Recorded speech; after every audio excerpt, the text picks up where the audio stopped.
بسم اللہ الرحمن الرحیم صلی اللہ علیہ وسلم. السلام علیکم ورحمۃ اللہ وبرکاتہ.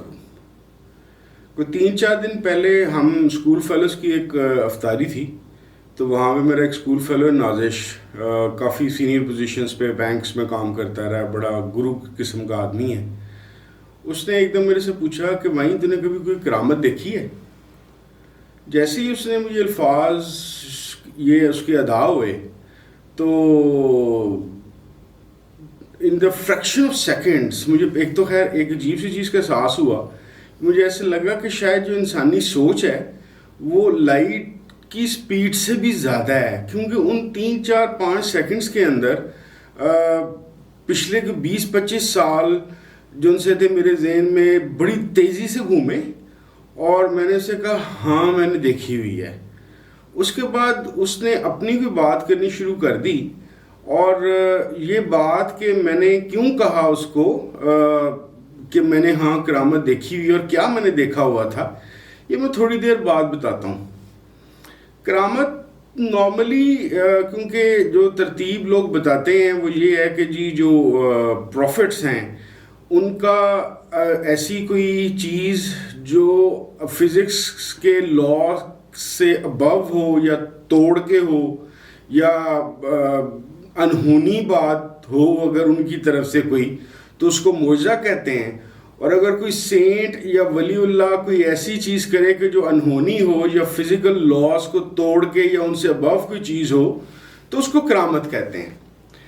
ہمارے بچپن سے لے کر اب تک کرامت کی جو ویژن ہے یا جو اپروچ ہے، اس بات کے علاوہ کہ میرے جیسے بندے نے بہت زیادہ فلسفہ، نفسیات، سائنس پڑھ لی، اس کے علاوہ بھی ہماری جو معاشی اور سماجی صورتحال ہے اس کے اندر بھی کرامت کا جو ان سی ڈیفینیشن تھی یا اظہار تھا اس میں بہت تبدیلیاں آ گئی ہوئی ہیں. لوگ اب بھی کرامت کو مانتے ہیں، ہمارے بچپن میں بھی مانتے تھے، لیکن جیسے کہ مجھے یاد ہے کہ بچپن میں پتہ نہیں یہ لطیفہ تھا یا واقعہ تھا یا سچی بات تھی، اس کا نہیں مجھے پتہ، کہ ایک واقعہ مشہور تھا کہ جی کسی گاؤں میں یا کسی قصبے میں کوئی پیر صاحب تھے، تو وہ رات کو جب بیٹھتے تھے مرید کوئی آتا تھا تو ان کو کرامت دکھاتے تھے، ان کی جھولی میں سے لائٹ نکلتی تھی. تو بعد میں پتہ چلا کہ جناب وہ اس علاقے میں وہ کوئی بجلی شجلی لوگوں نے بلب شلب دیکھے نہیں ہوئے تھے، تو وہ اپنی گود میں بلب جلا لیتے تھے، تو ان کو اس کی وجہ سے نا لوگ سمجھتے تھے کہ جی کرامت ہو گئی ہے، جی روشنی نکل رہی ہے جی پیر صاحب کے گود کے اندر سے. تو اسی طریقے سے بہت ساری اور چیزیں بھی تھیں کہ جی کسی کو کچھ ہو گیا، کسی کو کچھ ہو گیا. تو بچپن میں ایک عجیب سی بات میں سوچا کرتا تھا، بچپن تو نہیں کہنا چاہیے، لڑکپن کہنا چاہیے، کہ میں یہ سوچتا تھا کہ یار کیونکہ میری فیملی کے اندر بہت زیادہ لوگ باڑ ہیں، تو مجھے گنجے پن کا جو سا جسے کہتے ہیں کہ اظہار گنجا پن میرے سامنے بڑی جلدی ہو گیا تھا. تو میں سوچا کرتا تھا کہ یار کبھی کوئی ایسا پیر بھی ہوگا کہ جو گنجے کے سر پہ بال اگا دے. اس طرح کی باتیں میرے ذہن میں آتی تھیں انہونی، کہ میں اپنی ایک انہونیت کی لسٹ بنایا کرتا تھا کہ بھی کوئی پیر صاحب یا اس طرح کی جس کو لوگ بزرگ کہتے ہیں، کیا یہ کوئی اس طرح کی چیز کر سکتے ہیں، یہ گنجے کے سر پہ بال اگا دینا، یا پھر بعض دفعہ مشہور ہونا کہ جناب فلانے پیر صاحب جو ان سے ہیں وہ پانی پہ چل لیتے ہیں، لیکن دیکھا نہیں کسی کو پانی پہ چلتے ہوئے یا گنجے کے سر پہ سے بال اگاتے ہوئے. اس طرح کی چیزیں عجیب و غریب سے میرے ذہن میں تب بھی آتی تھی، ابھی بھی کبھی کبھار آ جاتی ہیں. تو اس کی شاید ایک بیسک وجہ جو فرق پڑنا شروع ہوا، بہت ساری جو ٹیکنالوجیکل جو ایڈوانسمنٹس ہوئی ہیں ہمارے دور کے اندر پچھلے 15-20-25 سال کے اندر خاص طور پہ، اس نے بہت ساری کرامتوں کا میرے خیال میں کلا کما کر دیا ہے. ٹیلی ویژن کے ذریعے سے ایک جگہ سے دوسری جگہ پہ بندے کو پروجیکٹ کرنا یا دکھانا، یا مختلف لائیو میچ دیکھنا، یا بلب کا ہونا، یا بہت ساری ایسی بیماریاں جن کا پہلے علاج نہیں ہوتا تھا یا ان کی تشخیص نہیں ہوتی تھی، ان کی تشخیص ہو جانا اور ان کا علاج بھی ہو جانا، یا ان کی کم از کم مینجمنٹ ہو جانی کی وجہ سے بھی جو کرامتوں کا ایک بھرپور اظہار تھا، میرے خیال کے مطابق اس پہ بہت زیادہ زد پڑی ہے. لیکن ایک اور چیز جو پچھلے دنوں کووڈ کے اندر میں نے دیکھی، کیونکہ بعض لوگ کرامت کو دعاؤں کے ساتھ بھی مکس کر دیتے ہیں، تو ایک جملہ آپ لوگوں نے بھی سنا ہوگا، بڑا لوگ ہمارے جو ان سے بعض جن کے خیال میں وہ بیچارے ملحد ہیں یا خدا کو نہیں مانتے یا بہت سائنسی قسم کے لوگ ہیں، تو ایک جملہ آپ نے بہت سنا ہوگا کہ جی فلانے جو بزرگ ہیں یا پیر صاحب ہیں وہ بیمار ہو کے ہاسپٹل چلے گئے جی. تو یعنی کہ ان کے ذہن میں یہ ہوتا ہے کہ یہ جو بزرگ یا پیر ہے یہ تو دوائی سے مبرہ آدمی ہے، تو اس کو تو اس چیز پہ جانا نہیں چاہیے. تو اسی طرح جب کووڈ آیا تو مجھے یاد ہے فیس بک کی ہر تیسری چوتھی پوسٹ ہوتی تھی کہاں ہیں وہ بزرگ، یا بعض جو ان سے مشہور بزرگ ہیں پرانے زمانے کے ان کے نام لکھے ہوتے تھے، آئیں نا جی وہ کووڈ کا علاج کر دیں جی، لوگوں کو بچا لیں. اچھا لطیفہ یہ ہوا کہ لطیفہ کہہ لیں یا کچھ اور کہہ لیں کہ ہوا یہ کہ پوری دنیا کا بیڑا غرق ہو گیا کووڈ سے. ہمارے پاکستان کا آپ سب کو پتہ ہے اتنا بیڑا غرق نہیں ہوا، بڑے بڑے قیمتی جانیں کووڈ لے گیا، بڑے بڑے قیمتی لوگ ہمارے سے لے گیا، لیکن جو پرسنٹیج آف ڈیتھس تھیں وہ ایون ہمارا جو ہمسایہ ملک ہے جس کی سماجی معاشی اور ہیلتھ کی فیسلٹیز تقریباً ہمارے جیسی ہیں، وہاں پہ جو عذاب پڑا اور جو بیڑا غرق ہوا وہ اس کا کوئی 10% بھی پاکستان میں نہیں ہوا. تو میں سوچا کرتا تھا کہ یار یہ فیس بک پہ جو سٹارٹ کے اندر لوگ یہ کہا کرتے تھے کہ دعاؤں سے کیوں نہیں جی بچا لیتے لوگوں کو، تو کیا یہ سوچتے ہوں گے کہ شاید کسی بزرگ کی یا کسی عام انسان کی دعا قبول ہوئی ہے؟ کیونکہ بہت سارے سینئر ڈاکٹر سے جب میری ملاقات ہوتی تھی نیو ہاسپٹل کے خاص طور پہ، تو وہ صاف بتاتے تھے کہ یار نہ تو لوگ اس طرح کی احتیاط کر رہے ہیں، نہ اس طرح کی پروٹیکشنز لے رہے ہیں، اس کے باوجود یہ پرسنٹیج آف یعنی کہ ڈیتھ ٹول اتنا کم کیوں ہے ہمیں بھی نہیں پتا. تو میرے ذہن میں یہ بات آتی تھی کہ یار یہ لوگ سوچتے ہوں گے یہ بات کہ ہو سکتا ہے کسی بزرگ کی دعا ہی لگی ہو. اچھا میرا جہاں پہ دینی طور پہ محترم شیخ صاحب کے ساتھ تعلق ہے وہ بڑا کلیئر ہے، اور اسی کی وجہ سے یہ جو سے جملہ نے کہ جی فلانا بزرگ جو سے جی ہاسپٹل چلا گیا یا دوائی لینے چلا گیا، یہ وہ لوگ ہیں جس کی وجہ سے مجھے افسوس ہوتا ہے کہ بدقسمتی سے ہمیں ملحد اور جو ان سے سو کالڈ دہری ہیں وہ بھی کوئی سٹینڈرڈ کے نہیں ملے. اتنی بڑی ذات ہے اللہ کریم کی، انبیاء کی، کوئی سٹینڈرڈ کے کوئی جملہ ہی بنا لو، کوئی یعنی کہ مقابلہ ہو یا اللہ تعالیٰ کے ساتھ نعوذ باللہ متقع لگانا ہے تو کوئی سٹینڈرڈ ہی ڈیولپ کر لو. بڑی سیدھی سی بات ہے، رسول اللہ صلی اللہ علیہ وسلم کی لائف کے اندر آپ کو حدیثیں ایسی مل جاتی ہیں کہ جس کی روشنی میں کہا جاتا ہے، جو ہمارے شیخ صاحب بھی اکثر فرماتے ہیں کہ علاج کرانا دوائی کھانا تو سنت ہے. اسی طریقے سے آپ کسی بھی اپنے اچھے کتب خانے میں جائیں، بک سٹور پہ جائیں، آپ کو بے شمار طب نبوی کی کتابیں مل جائیں گی، یعنی کہ جس میں کھانے کے ذریعے سے علاج بھی ہے اور دوسری چیزوں سے بھی علاج کا ذکر ہے. تو دیٹ مینس کہ رسول کریم صلی اللہ علیہ وسلم کا جو دین ہے اس کے اندر وہ بڑا بیلنسڈ قسم کا ہے. اس کے اندر دعا ہے، بالکل ہے،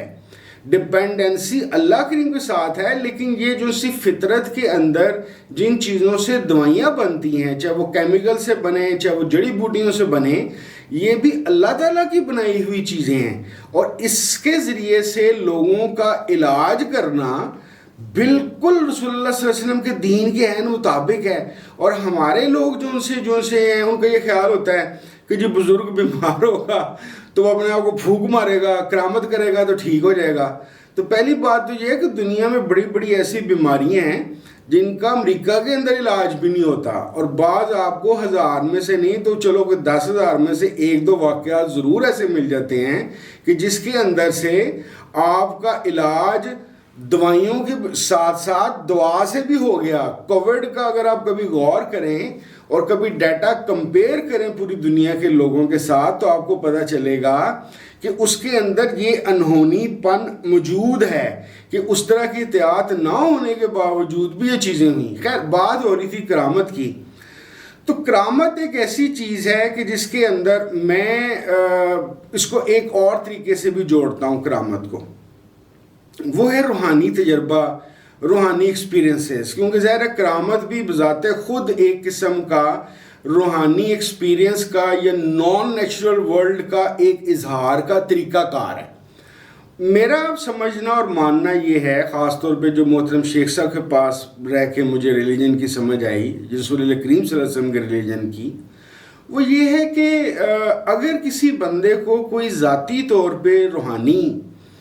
مشاہدہ ہو بھی رہا ہے، اور کیونکہ 99% تو اس میں سیکیٹرک سائیکولوجیکل ایشوز ہیں، اگر 1% چانس ہیں کہ اس کو جینون ہوا ہے، اور اس جینوننس کی وجہ سے اس کو اپنی ذات میں یقین کی حد تک کوئی فائدہ ہوا ہے کہ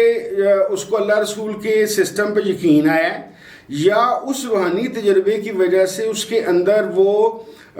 کشش اور شوق بڑھا ہے، جس کی وجہ سے اس کے لیے نماز پڑھنا، عدل کرنا، جھوٹ سے بچنا، ان ساری چیزوں سے وہ بچنا شروع ہو گیا ہے۔ تو یہ دونوں صورتوں میں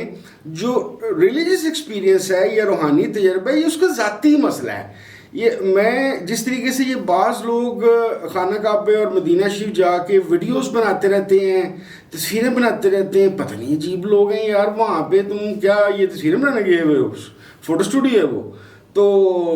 اسی طریقے سے بعض لوگ جو ان سے اپنے خواب سناتے رہتے ہیں،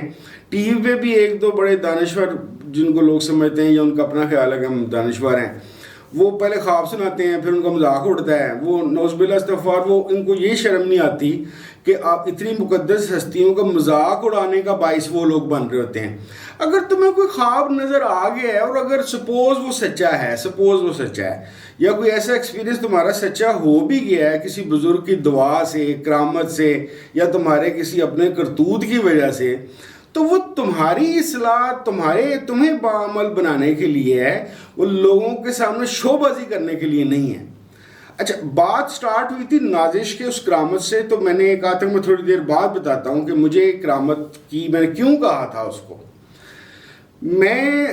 کیونکہ فلسفہ سائنس کا شدائی ہوں، اور شدید طور پہ شدائی ہوں، اور اس کو پڑھتا بھی ہوں، اس پہ کام بھی کرتا ہوں، اور لیکن ظاہر ہے میں حقیقی طور پہ محترم شیخ صاحب کا مرید بھی ہوں، اور بالکل مرید ہوں، اور میرا ایمان ہے کہ مجھے کتابوں سے سمجھ نہیں آئی اسلام کی، مجھے محترم شیخ صاحب کی زبانی اور ان کے عمل سے مجھے سمجھ آئی ہے کہ اسلام کیا ہوتا ہے۔ تو اس وائز میں کرامت اپنی ذات میں جو شیخ صاحب کی سب سے بڑی کرامت ہے، میں یہ سمجھتا ہوں کہ میری ذات میں جو سی مثبت تبدیلیاں آئی ہیں، یہ میرا پریکٹیکل نوٹس ہے، یا میں نے ایکسپیرینس کیا کرامت کیا ہوتی ہے۔ میرے جیسا بندہ فلسفہ، نفسیات، سائنس پڑھنا، جو تشکیک کے ایک جکڑ دماغ میں چلاتی رہتی ہے، اس بندے کا نماز کے ٹائم پہ فکر مند ہو جانا کہ یار میں نے نماز پڑھنی ہے۔ میرے جیسا بندہ جو کافر مشہور تھا، اس کا داڑھی رکھ لینا، اور ابھی پچھلے دنوں کچھ عرصہ پہلے ایک عجیب بات میرے ساتھ ہوئی، ایک کسی میں کھانے پہ گیا ہوا تھا، تو ایک خاتون میرے لیے قابل احترام ہوتی تھی، لیکن انہوں نے بات ایسی کی کہ اب نہیں ہے، انہوں نے میری داڑھی کا مذاق اڑایا، اور انفارچونیٹلی میرے ایک اور بڑے قابل احترام استاد کے متعلق بتایا کہ اس نے بھی داڑھی رکھی تھی، اور بڑے فخر سے مجھے بتایا کہ ہم نے اس کو چھیڑ کے اس کی داڑھی اتروا دی۔ تو میں پہلے تو بڑا پریشان ہوا، میں نے کہا یار رسول کریم صلی اللہ علیہ وسلم کی سنت کو اس نے ایک عورت کے چھیڑنے سے اتار دیا، کیسا آدمی تھا وہ؟ تو بہرحال بات کہیں تو جس دن اس نے مجھے کہا تو میں بھی سوچ ہی رہا تھا، تو میری داڑھی چھوٹی ہوتی تھی، تو تھوڑے دن بعد ہی کسی وجہ سے محترم شیخ صاحب نے ہمیں بہت تاکیداً ہم سب کو فرمایا کہ اپنی داڑھیاں تھوڑی سی بڑی کر لو۔ تو داڑھی کا بڑا کر لینا اور رکھ لینا، نمازیں پڑھنا، جھوٹ اول تو بولنے کی کوشش ہی نہ کرنا، اور اگر بولا جائے تو دل میں افسوس ہونا، گلٹ ہونا، غیبت کر کے شرمندہ ہونا، یہ ساری کی ساری جو اخلاقیات میرے جیسے بندے کے اندر شیخ صاحب نے ڈیولپ کی ہے نا، یہ کرامت، یہ انہونی بات کہ میرا بیک گراؤنڈ کیا تھا، میری پرسنل لیونگ اب کی کیا ہے، میں کیسے سوچتا ہوں، یعنی کہ میں اپنے بعض جو سی ریلیجس چیزوں کے اوپر جو میرے سوالات ہیں، میں اس کا 1% بھی کسی کو نہیں بتاتا۔ اگر میں بتاؤں تو مجھے پتہ نہیں لوگ کیا سمجھیں، حالانکہ میں الحمدللہ حضرت محمد صلی اللہ علیہ وسلم کو شدید، شیخ صاحب کی وجہ سے شدید ماننے والا ہوں، ان کو آخری نبی مانتا ہوں، ان کو کل عالم مانتا ہوں، رحمت للعالمین مانتا ہوں، لیکن دیر آر سم تھنگس جس پہ میرے سوال ہیں، ان کو میں سوچتا ہوں بھی ہوں اور دعا کرتے رہتا ہوں کہ اللہ کریم اب میرے پہ رحمت کرے اور اس کو ریزالو کرے. لیکن اس تمام دماغی اور دلی حالت کے باوجود یہ نماز، وظیفے، داڑھی اور اخلاقیات بہتر کرنے کی کوشش کرنا، اس سے بڑی کرامت کیا ہو سکتی ہے؟ تو میں نے نازش کو اصل میں جب 4-5 سیکنڈ میں نے پچھلے اپنے 20-25 سال سوچے اور سوچا کہ میں 25 سال پہلے کیا تھا، 17 سال پہلے کیا تھا اور آج کیا ہوں. تو میں نے کہا یار ہاں میں نے کرامت دیکھی، میں ہوں کرامت محترم شیخ صاحب. تو اس وجہ سے میرا مشورہ ہے کہ آپ نمبر 1 کہ اگر آپ کو کوئی ریلیجس ایکسپیرینس ہو رہا ہے تو وہ آپ اپنی ذات تک رکھیں، اس کی تشہیر نہ کریں. نمبر 2 اگر آپ کسی شرعی مولانا کے پاس جاتے ہیں یا کسی روحانی درسگاہ پہ جاتے ہیں تو یہ دیکھا کیجئے کہ صرف یہ نہ دیکھیے کہ آپ کو مال و دولت مل گئی یا آپ کی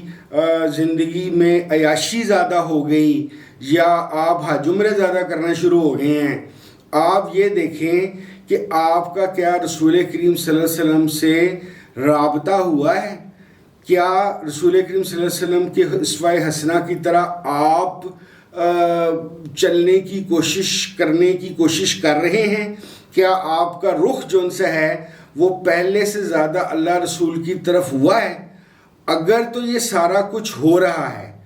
تو نمبر 1 بات یہ کہ آپ صحیح جگہ پہنچے ہوئے ہیں.